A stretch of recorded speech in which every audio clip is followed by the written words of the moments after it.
ఆర్థిక మంత్రి గారు నిర్మలా సీతారామన్ గారికి 3 విషయాల్లో అభినందనలు తెలియజేయాలి.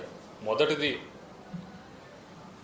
మహిళ ఆర్థిక మంత్రిగా 9 సార్లు భారతదేశానికి బడ్జెట్ ప్రవేశపెట్టడం అనేది అందరూ కూడా గర్వించదగ్గ విషయం. దానికి అభినందనలు తెలియజేసుకుంటా ఉన్నాను.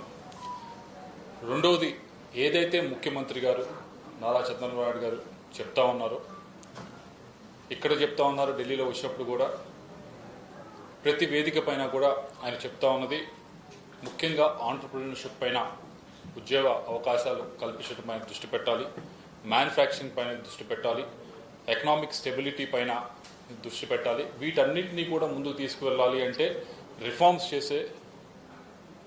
చేస్తేనే అవన్నీ కూడా ముందుకు వెళ్తాయని చెప్పి నారా చంద్రబాబు నాయుడు గారు గడిచిన 1.5 year నుంచి కూడా ప్రతి ఒక్క వేదికలో కూడా, ఢిల్లీ నుంచి ప్రతి ఒక్క వేదికలో కూడా చెప్తా ఉన్నారు. దాన్నే ఈరోజు బడ్జెట్లో ముఖ్యంగా ప్రస్తావించినందుకు కూడా ధన్యవాదాలు తెలియజేయాలి.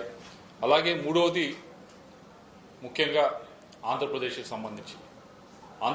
సంబంధించి ముందే చెప్పాము, అందరం కూడా పూర్వోదయ స్కీమ్ కింద ఎక్స్పెక్టేషన్ మాకు ఉంది అని చెప్పి, దాంట్లో భాగంగా ఈరోజు పూర్వోదయ కింద ఈస్టర్న్ స్టేట్స్కి అలొకేషన్ చేస్తున్నామని చెప్పి చెప్పడం కూడా జరిగింది. వీటితో పాటుగా ఆంధ్రప్రదేశ్కి సంబంధించి ముఖ్యంగా రైతుల గురించి మాట్లాడారు, అగ్రికల్చర్ గురించి మాట్లాడారు. అగ్రికల్చర్కి సంబంధించి కోకోనట్ అండ్ క్యాష్యూ ప్రమోషన్ పెంపొందిస్తాము కోస్టల్ ఏరియాస్లో అని చెప్పారు. ముఖ్యంగా ఆంధ్రప్రదేశ్ అందరూ తెలిసింది కోస్టల్ ఏరియా. అలాగే రెండవది,